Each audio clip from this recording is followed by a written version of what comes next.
YouTube, what's up? Back again for another fishing tip, daily fishing tip here on Andrew Upshaw Fishing. Today's fishing tip is going to actually highlight a question I got on one of my YouTube streams when I'm streaming Warzone. And I think that's pretty awesome. I had a guy come on there and ask me when I like to pick certain chunks or certain trailers for jigs and how I go about that process. So that's what we're going to highlight today. I'm going to give you the ins and outs of a few of my favorite jig trailers. Also, I'm going to throw in one of those little oddball trailers, and I think you're going to like it a lot. I hope you do, at least. If you do like it, drop it below, and maybe tell me below in the comment section, tell me what your favorite jig trailer is. What is that one trailer, no questions asked, when you go to the lake, what are you putting on the back side of that jig? No matter if it's a flipping jig, swim jig, football jig, any jig that you like to fish, drop me what you like to fish. I love to hear y'all's feedback. It's actually probably one of my favorite things that y'all do is give me feedback on my channel. I think it's great that y'all interact and like what I post. If you are one of those people that are watching this channel and haven't subscribed yet, please hit that subscribe button. It allows me to know who is watching the channel. And quite frankly, I think it's like 57% of people that watch my videos aren't subscribed to the channel. So check that out if you can. And thank you for watching this daily tip series here on YouTube on Andrew Upshaw Fishing. Thanks for watching, guys.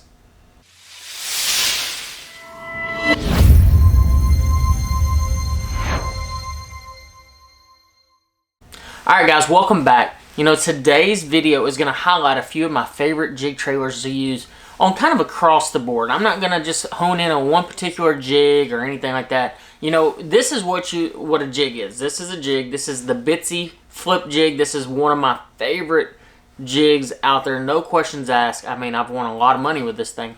I won Cumberland Lake on a Bitsy flip. But to kind of break down trailers, I actually had a question on my stream the other night, and the guy asked, when and how do I choose the trailers that I use on my jigs? And I was thinking about it. I was like, you know what? I don't think I've ever done a video in regards to picking trailers. And there's a lot of different trailers that I use.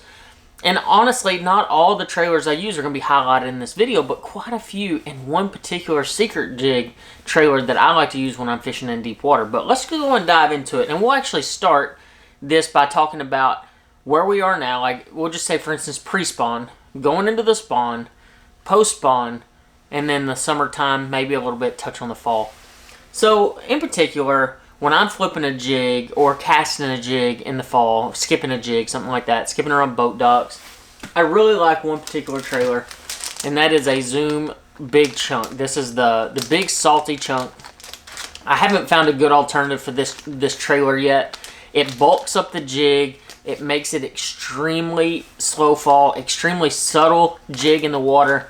And for some reason, I can't explain it, I can't tell you why, but this big trailer on a big hack attack, half-ounce flipping jig, a structure jig, something like that, is absolutely deadly. I mean, this is not a sponsor of mine, I'm just telling you the truth. This Zoom Big Salty Chunk is always on my deck when I am dealing with fish that need that more sluggish presentation. That's what I'm flipping in, let's say the pre-spawn, or even sometimes in the spawn, depending on the situation, especially on boat docks or bluffs or rock, something like that is when I'm using the Big Salty Chunk.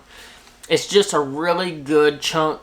It's a really good trailer for using on a jig, especially if you're fishing those covers that I was telling you about. Now, in the spring, a lot of times we get a lot of rain. The lakes flood, and the cover gets in the water. And so whenever I get in a situation like that, I'm flipping probably a hack attack flipping jig. I just like the hack attack flipping jig. It reminds me of the old Odom jig, and I loved that jig. I mean, it had a big hook. It had the perfect head to kind of slide through cover, and it comes in the right colors, black and blue, black, brown, amber, just to name a few. I just love flipping a jig. There's guys out there that are absolutely anti-jig. I know it sounds crazy, but there's pro anglers that refuse to throw a jig, and I can't get behind that. It is one of the most effective baits for catching fish this time of year. So when I'm flipping that flooded cover, and I'm talking bushes, willow trees, things like that, I'm actually only turning to one trailer. And it's just the trailer that I've got a lot of confidence in, and that's just a Rage Bug. I actually will cut about a quarter of an inch off the top of the jig, or off the trailer, and I'll show you exactly what I do. So this is just a Rage Bug. It's the normal size Rage Bug. You got to pull the claws apart on the bottom. I'll cut about 3 rings off the top, just like so. I just want that to be a flat surface. So when I push that thing up there, and I'm using super glue on my jig, when I push that trailer up on my jig, I want to really set up next to the skirt collar. And when that glue hits it, it'll actually mold that top of that bait to the skirt collar.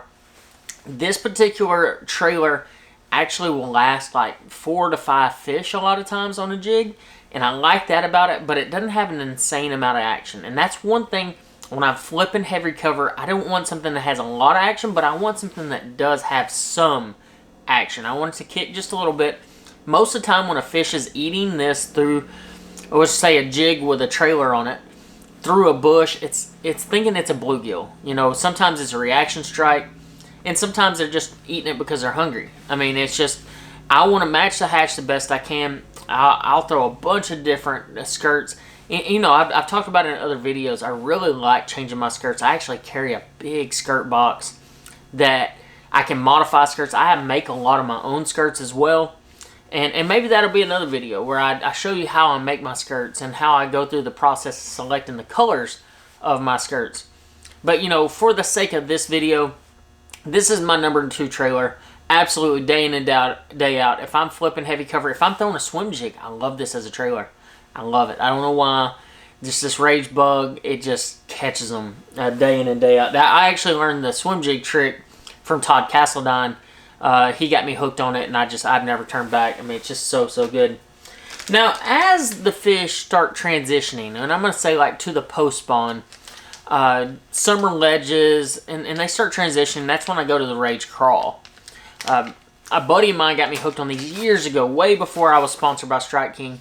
And his name's Zach Caudle. He plays Warzone with me on my YouTube streaming stuff. But he got me hooked on this rage crawl. You know, originally I was using like a baby packer crawl, super speed crawl, you know, a variety of different trailers on my football jigs. But, you know, the thing is he was always catching a couple of really big ones, and I wasn't catching them, and it was kind of throwing me off a little bit. And this is just a rage crawl. I mean, it's got a lot of action. But the cool thing about the rage crawl, the one thing that kind of separates it from other jig trailers in deep water is the amount of action that those claws have when dragging the bait on the bottom. So if you think about fishing a football jig, you're not always casting out there and hopping it back and fishing it like a worm, basically. A lot of times you're dragging it on the bottom. Well, a lot of trailers, if you watch in the water, a lot of trailers, when you drag a bait on the bottom, have zero action. The rage bug doesn't have very much action. The chunk obviously has no action. Even the packer crawl didn't have much action when dragging the bait on the bottom. The cool thing about the rage crawl is when you actually drug that bait across the bottom, a lot of times these flappers will just still be going crazy, no matter if it was dragged or even just hopped or whatever. So you still had the right action from the crawl without having to impart as much action with your rod. So when I figured that out, when Zach kind of enlightened me on that little trick, man, like, I started smoking them out deep. You can actually adjust your trailer size to your condition or like where you're at. You know, the rage crawl comes in a lot of different sizes. It comes in the baby rage crawl, which happens to be one of my favorite, absolute favorite finesse jig trailers. And it comes in the rage lobster, which the rage lobster is big. I actually throw the rage lobster when I go to Kentucky Lake, Pickwick, offshore, where I'm just trying to catch the absolute biggest fish in the school. That's when I'm throwing the rage lobster. But the rage crawl in general, by far, without a doubt, my favorite football jig trailer, bar none. Like, it's not even close. I will throw this on a swim jig as well, and it's only in situations where I'm trying to get a lot of action out of my bait. Maybe the water's kind of dirty or a cloudy day. That's when I'm throwing the rage crawl on my jig. In really clear water, I won't throw the rage crawl as a jig trailer. Now, there's one little summer trick that I like to do, and I think it makes out... man, I'm going to get in trouble for this. I'm not even kidding. I'm going to have some guys that get really mad about this trailer for a jig, and it's for a football jig. It's a Toledo Bend, Rayburn, Kentucky Lake secret, as far as I'm concerned. I don't see many guys doing it, and but it's actually taking... In two cases, it's actually taking a Rage cutter worm. This is just the normal size. I actually, a lot of times on those big fish lakes, I'll go to the Magnum cutter worm, so it's the 7-inch. And I will thread this entire thing on the back of a football jig, and it is just ugly. You got your jig up here, and you got this huge trailer with one single tail in the background. Guys, like I said, I shouldn't have talked about it, but it's already there, and we've already talked about it. So if you want to get that big bite the next time you're on the water, get you a cutter worm and put it on the back of a football jig.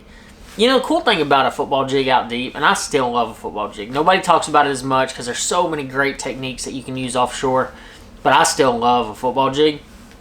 I actually will adjust my trailers all the time. I'm always putting new trailers. I mean, I remember at one point I was putting big brush hogs on the back of my jig. I was putting ultra vibe speed worms. I've put 10-inch old monsters on the back of my jig. I think it's good to adjust your colors, adjust your size all the time, because you never know, even as oddball as it may seem, that sometimes those baits will outperform others. Because at the end of the day, we think we know so much about bass fishing. We really do. We're like, oh man, I know this is why this. Guys, that's bullcrap. I'm just telling you, flat out, it's bullcrap. We don't know everything. And there's always situations where you're like, man, I can't believe that actually worked. It happens to me literally every time I'm on the water. I always have something and I'm like, huh. Like, I'll give you an example. When I was pre-practice for Douglas, I had this old man come up to me. And he's like, man, I've caught like a dozen fish today. And I was throwing this red worm. It was a 6-inch curly tail worm by Bass Pro Shops. It was a cherry or a strawberry worm. And he's like, this is all you got to throw here on a split shot rig. And I saw him catch a couple. And I mean, I'm just like, wow. Like, this dude, like, I mean, it's just like, we overcomplicate this so much. But in a lot of situations, if you try some oddball stuff, it will actually work out pretty well in your favor most of the time. The last trailer I'm going to talk about is just kind of the idea of the trailer. It's not necessarily this is the exact trailer I throw, because I think in certain situations it works. But this is the Salty Super Chunk Junior. So we make a Chunk Junior that I throw as well, but they're all in my boat right now. But this is basically the same thing. It's a small, compact, chunk-style trailer.